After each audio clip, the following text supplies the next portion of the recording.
With Vivi's text announcements, you can share on-screen text announcements to any display in your Vivi network. To send announcements to Vivi displays, permission will need to be given to selected users by an IT administrator.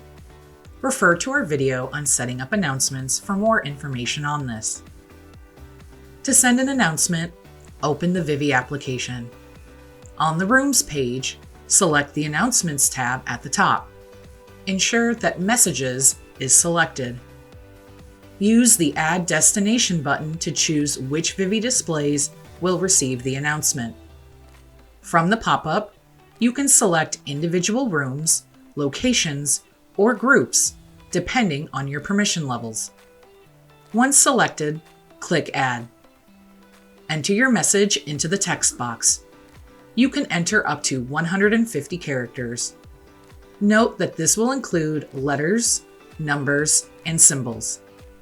A preview of the announcement will be shown on the left-hand side of the Vivi application. Use the slider to choose how long the announcement will be shown on the display. Once complete, select Send Now. In the pop-up, confirm the details and select Send. The announcement will now be shown on the Vivi displays.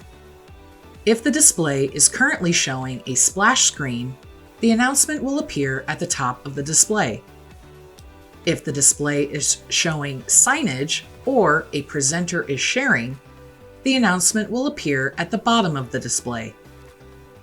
The announcement will automatically disappear after the allocated time.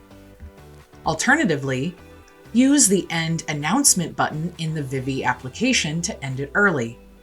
Note that the End Announcement button will only be available for the most recent announcement and will disappear if you navigate away from the Announcements tab. Additionally, an announcement can be ended early through Vivi Central. Select Announcements in the left-hand menu, then select End next to the announcement to be removed from the Vivi displays.